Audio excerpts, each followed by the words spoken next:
Assalamualaikum warahmatullahi wabarakatuh. Halo sahabat TV 10, apa kabar hari ini?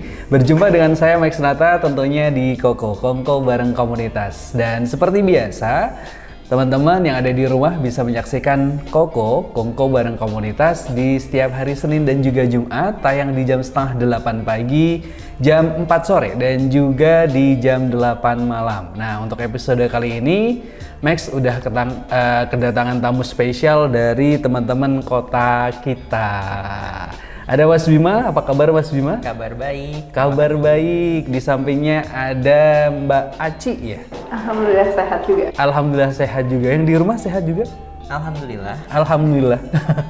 Ini di akhir-akhir musim penghujan ya? Benar. Beberapa sudah mulai panas, tapi kadang-kadang juga masih hujan ini. Iya, masih bocor. Masih bocor. Ditambal besok berarti. Iya, kalau musim panas. Ini hari ini kita bakal ngobrol santai. Kalau teman-teman yang ada di rumah sudah pernah denger komunitas ini atau mungkin yang belum pernah, kita hari ini bakal ngobrol santai. Kita kulik-kulik seperti apa komunitas kota kita dan kontribusinya apa saja ini. Ini yang ditungguin sama teman-teman yang ada di rumah. Kita mulai dari Mas Bima. Ini Mas Bima adalah tim dari tim kota kita, atau nyebutnya apa nih yang sebutan kerennya? Urban designer. Iya, kalau kita sebutnya itu. Urban designer. Kalau Mbak Aci ini adalah urban planner. Nama-nama yang keren ya.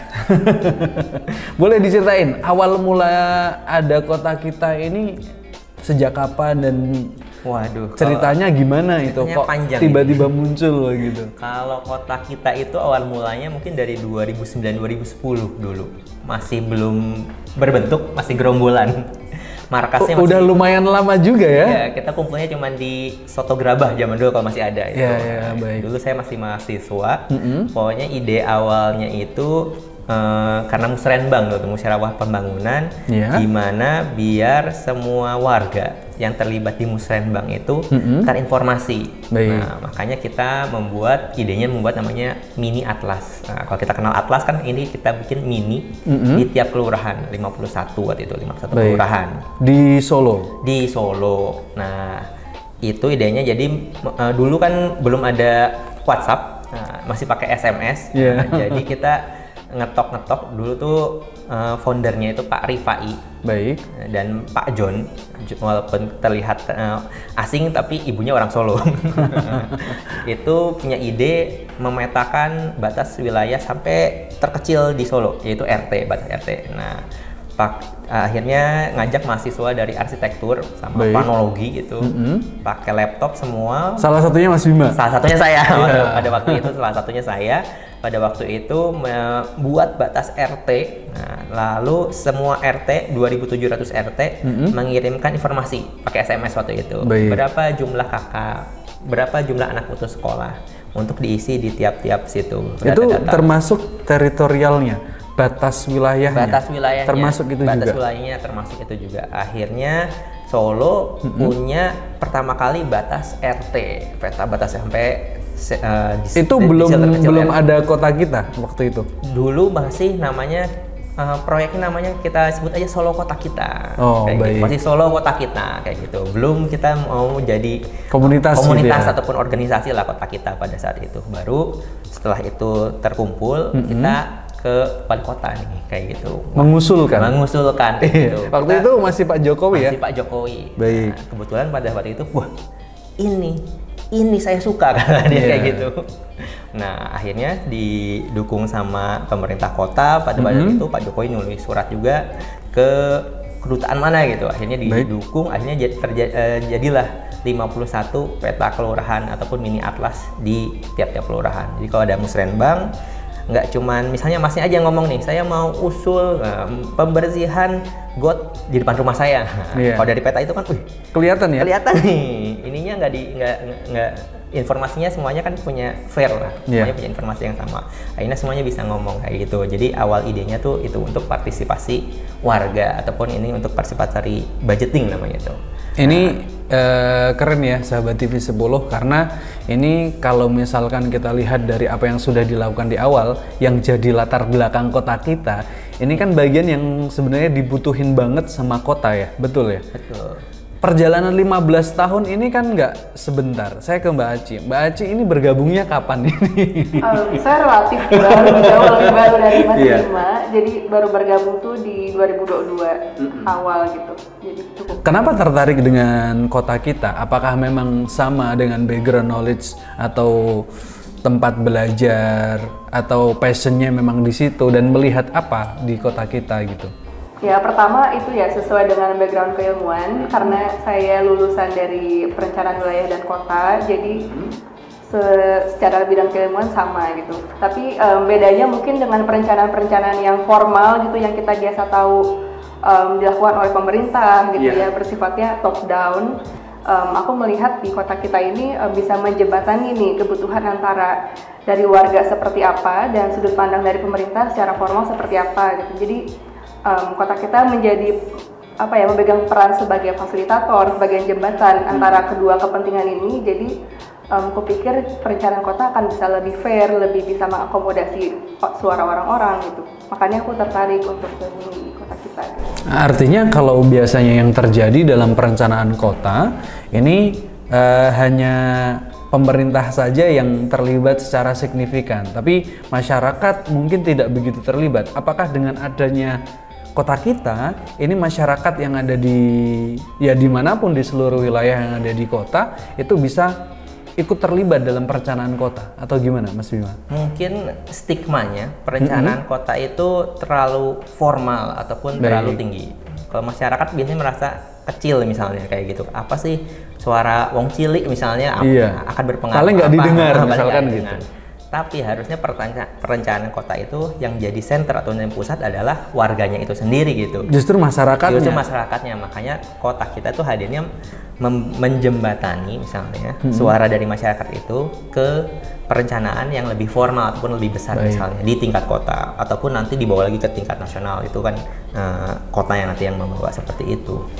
Jadi kalau dari kota kita sendiri kan kota kita percayanya bahwa partisipasi warga itu adalah yang utama. Jadi semua persoalan yang ada di masyarakat sebenarnya yang punya kuncinya itu ya udah masyarakatnya itu sendiri gitu. Tapi kalau masyarakatnya sendiri tidak terinformasi, biasanya kan kalau tinggal di dalam masalah misalnya banyak sampah, banyak ini misalnya, masalahnya apa? Sampah. Terus mau gimana? Ya nggak tahu karena sudah terlalu nyaman misalnya hidup di situ gitu. Nah, misalnya kota kita karena ada planner, ada arsitek misalnya, bawa peta tadi dibawa lagi nih perencanaan. Lihat nih Bu, misalnya Ibu tinggal di sini, nanti ada banjir misalnya seperti itu. Nah, kalau di tempat lain ini misalnya warganya sudah bergerak seperti ini. Nah, ini sekarang giliran Ibu mau gimana misalnya? Wah, saya mau akhirnya punya usul begini sama planner sama arsitek, mungkin dibahasakan lagi, bahasanya lebih teknis misalnya. Baru diajak diskusi misalnya pemerintah kota, Pak, ini kalau dari usulan warga ini tuh inginnya gini. Kalau dari kota punya program apa misalnya yang bisa sama-sama sevisi nih dengan sini. Oh, punya program, akhirnya jadi satu jalan lah, klop lah. Ini yang seru adalah ketika warga yang tadinya merasa nggak punya power, akhirnya punya media untuk cerita kepada kota kita, yang dimana kota kita yang punya akses ke pemerintah gitu kira-kira ya. Sebenarnya warga tuh punya akses pemerintah, enggak ya kan? Tapi mungkin tidak secara langsung ya. Mungkin mereka nggak terlalu tahu aja misalnya. Ataupun misalnya merasa males, kenapa sih harus meeting pagi-pagi di balai kota misalnya. Padahal kan itu terbuka, karena balai kota kan terbuka untuk semua warga harusnya seperti itu. Cuman kadang ada yang merasa minder atau seperti itu karena udah besar misalnya. Seperti itu sebenarnya. Nah, kalau kota kita sebenarnya hanya memfasilitasi, malah mendorong ya. Kayak waktu di Ngampon misalnya, di pengrajin sangkar burung, yang harus hadir di balai kota ya mereka gitu ya, paguyuban. Nggak mungkin kita yang hadir kayak gitu. Cuman kita kota kita memberikan namanya pedagogi misalnya ya, sama-sama belajar juga. Kalau dari grup ini ya udah satu grup aja. Kalau satu grup mungkin bisa ke dinas koperasi misalnya kemana, atau program pemerintah itu seperti ini kayaknya. Kota karena punya visi, jangan masyarakat ternyata punya visi sendiri misalnya. Kan kalau nggak sejalan gimana mau bertemu gitu ya. Iya betul. Ini sudah perjalanan 15 tahun, apa aja program yang sudah dimunculkan? Apa aja isu, hal-hal yang memang jadi pembahasan kota kita sampai dengan hari ini? Kalau mungkin awal mulanya dari itu tadi, tapi sampai dengan hari ini tentunya mungkin tidak hanya tata kota saja, tapi apa saja? Sebenarnya jadinya berkembang ya sejak tahun itu ya. Karena bayangan orang ketika ada muncul kata-kata tata kota itu kan ya infrastruktur saja gitu. Tapi apakah kota kita hanya bergerak di infrastruktur saja? Karena itu sebenarnya yang awalnya itu jadinya informasi perkotaan, terus akhirnya kita buat WhatsApp, ada teknologi seperti itu, akhirnya kita punya payung nih. Payungnya adalah isu perkotaan aja. Kita bergerak di isu perkotaan. Nah, seperti itu. Tapi seiring berjalannya waktu, misalnya karena isu perkotaan itu banyak, terus kota kita akhirnya juga berkembang jadi organisasi di 2010 akhirnya. Terus banyak mahasiswa-mahasiswa juga yang tadinya kita cari malah datang pengen magang, internship dan sebagainya. Ya udah kita membagi 3 kota kita itu. Ada namanya urban governance, urban inclusivity, dan urban resilience yang isu-isu climate change. Baik. Seperti itu. Mas Bima mohon ditahan sebentar, dan sahabat TV10, kira-kira apa 3 poin, 3 isu utama yang ada di kota kita? Tetap di Koko Kongko bareng komunitas, jangan kemana-mana.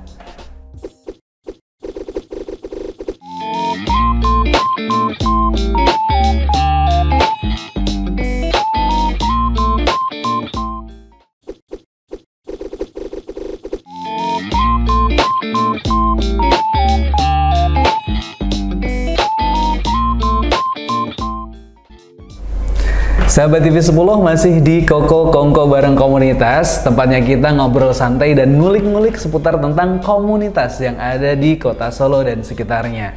Kita lanjut lagi, masih bareng sama Mas Bima dan juga Mbak Aci. Tadi ada 3 poin yang sempat di-spill sama Mas Bima. Ada tata kota, kemudian urban governance, urban resilience atau ketangguhan urban kota, resilience, ketangguhan, dan urban inclusivity.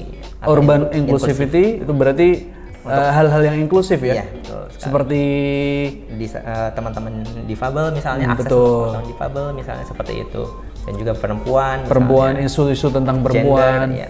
Ini jadi luas ya, yang ditata tidak kotanya saja ini. Betul, masyarakat yang ada di dalamnya juga lama-lama ikut ditata gitu. Ini menarik. Nah, dari 3 program itu, apakah ada program annualnya atau semesternya atau mungkin per bulan, apa kegiatan yang ada di kota kita kaitannya dengan 3 poin tadi, Mbak Aceh? Mungkin di kota kita punya program flagship gitu ya, dalam tanda petik, yang kita usahakan untuk ada terus setiap tahun.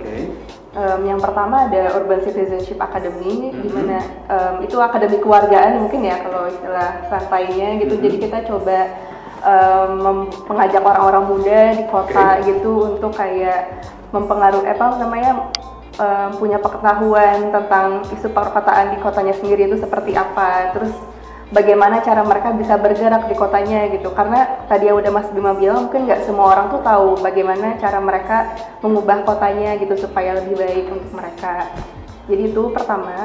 Terus kedua, kita juga berusaha untuk membuat semacam ruang diskusi antar warga gitu ya, supaya bisa bertukar pikiran dan lain-lain lewat namanya Urban Social Forum atau USF. Itu setiap apa Urban Social Forumnya? Itu setiap tahun. Biasanya sih dulu kita di bulan Desember ya, tiap Desember. Cuman melihat kondisi yang lumayan sering hujan gitu di Desember, jadi kayak kita coba geser di setiap bulan Juni atau Agustus gitu, pertengahan tahun gitu.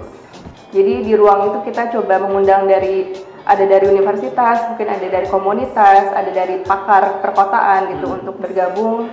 Coba sharing isu yang mereka geluti masing-masing, dan selain sharing diskusi juga nanti ada kayak ruang-ruang kreatif juga gitu. Nanti mereka bisa ada bikin booth apa gitu, bikin ngeband juga bahkan gitu, perform lewat pertunjukan seni atau film gitu. Jadi medianya sangat bermacam-macam untuk melibatkan warga di kota gitu. Baik. Itu kegiatan-kegiatan yang mensupport dari 3 tadi ya, tata kota, ketangguhan iklim, kemudian inklusivitas. Ini hal yang menarik, mungkin agak sedikit geser dari tata kota adalah inklusivitas kalau menurut saya. Nah, Sejauh apa kegiatan inklusivitas sudah dibangun di kota kita? Kalau kota kita sendiri sebenarnya mungkin dimulai dari waktu itu kerjasama dengan UNESCO, kita bukan mensurvei, sebenarnya mensensus. Baik. Teman-teman difabel di kota Solo, ada 1.000 lebih ternyata. Wah, lumayan banyak juga ya. Waktu itu kebetulan kita kerjasama waktu itu dengan mahasiswa dari mana ya, waktu itu kita menggunakan handphone, waktu itu handphonenya sudah ada GPS-nya pada saat itu ya. Jadi bisa mendetek georeference nih, mendetek lokasinya di mana seperti itu. Nah, lokasi siapa teman-teman ini? difabel karena ada stigmanya kan kayak kalau udah nggak bisa apa-apa ya udah di rumah aja, ataupun banyak yang disembunyikan di rumah itu. Nah, padahal bahkan sama keluarganya begitu sama keluarganya, ataupun stigmanya kayak ya dia itu nggak bisa ngapa-ngapain, udah nggak usah dilibatkan. Padahal ternyata dia juga pengen terlibat di masyarakat seperti itu, pengen bersih-bersih seperti itu. Jadi bukan maksudnya pengen dianggap selayaknya juga seperti yang lain gitu ya. Betul, seperti itu. Dan juga dari kegiatan tersebut juga kita kerjasama dengan komunitas-komunitas difabel seperti misalnya Gerkatin, misalnya di tingkat komunitas waktu itu. Gerkatin. Jadi waktu itu ada intern kita juga Galih waktu itu di kantor. Teman Tuli. Gerkatin ini. Iya.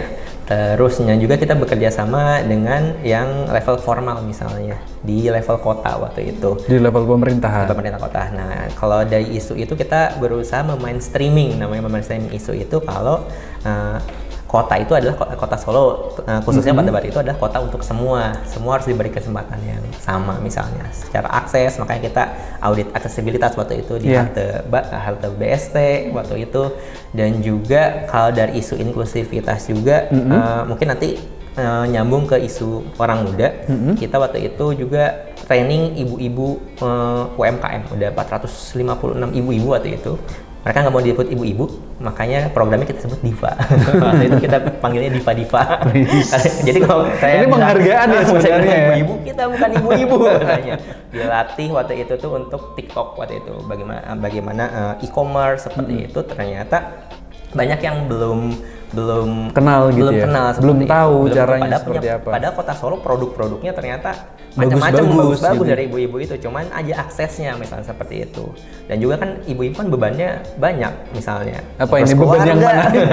Ngurus keluarga seperti itu. Ngurus ada anak yang, gitu ya. Ngurus anak, ada yang kerjanya cuma bisa di teras, kenapa harus menjaga keluarganya seperti itu. Banyak yang nggak disadari seperti itu. Nah, kalau Aci sendiri sebenarnya bekerja dengan orang muda ya. Dari program YUP udah berapa ribu anak muda yang dan organisasi muda yang di touch sama Aci. Mungkin nanti Aci bisa cerita terkait itu. Nah, langsung saja. Ini kaitannya tadi sudah sempat ke-spill sebentar sebenarnya ngobrolin seputar tentang kegiatan anak muda. Ada kolaborasi atau ada runtutan antara Kota Solo, Denpasar dan juga Libanon atau yang di luar negeri. Nah, ini boleh diceritakan kegiatannya seperti apa, kemudian nanti bentuk kontribusinya yang diharapkan bagaimana? Oke, jadi program YUP tadi yang dibilang Mas Bima itu adalah tujuan utamanya adalah untuk menciptakan digital platform yang bisa membuat orang muda di kota di Indonesia dan Lebanon itu untuk berpartisipasi lebih gitu. Dan kita ada 4 kota pilot gitu ya, atau kota percontohan yang kita jadikan case studies.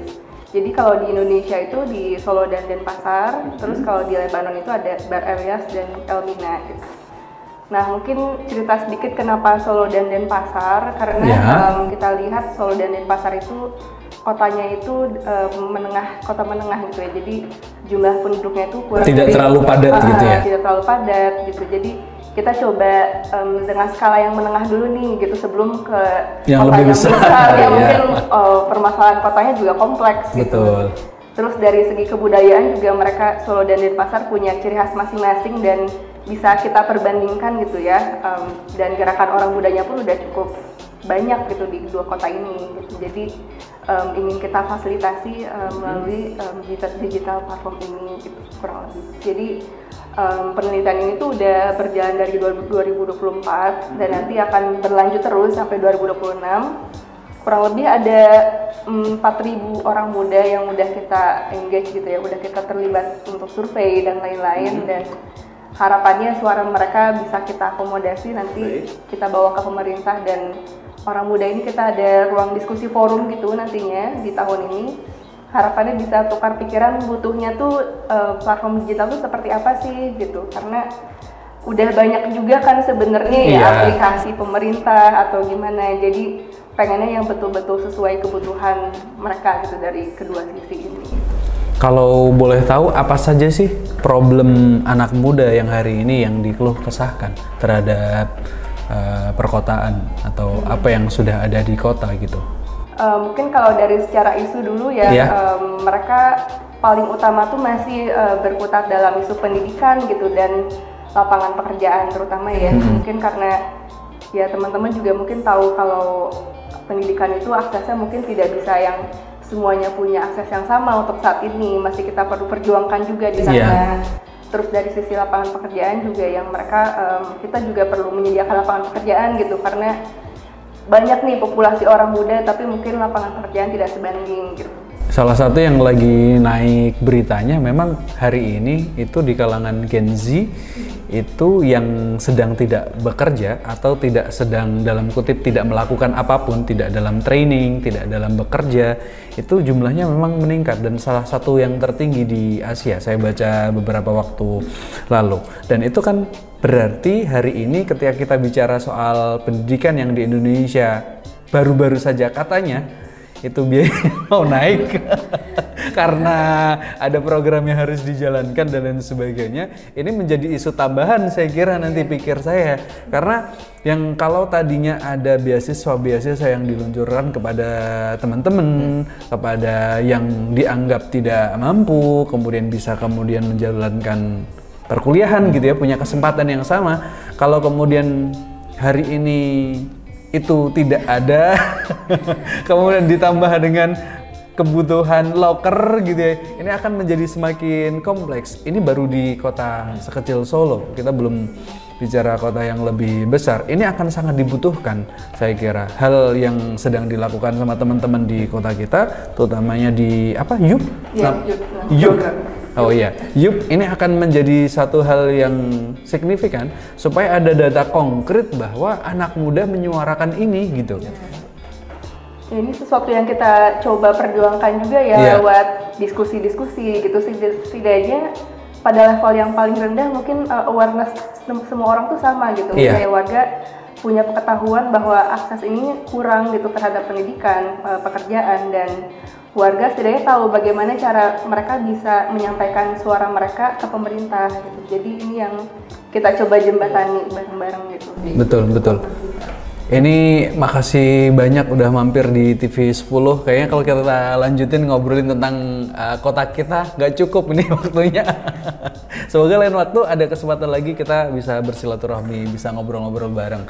Sekali lagi makasih banyak Mas Bima, Mbak Aci buat cerita-ceritanya. Semoga teman-teman yang ada di Solo ataupun di rumah bisa terinspirasi dengan obrolan kita, dan siapa tahu ada yang mau bergabung juga untuk memberikan kontribusinya untuk kota Solo. Pastinya ditunggu. Sahabat TV 10, saya Max Nata pamit undur diri. Terima kasih. Wassalamualaikum warahmatullahi wabarakatuh.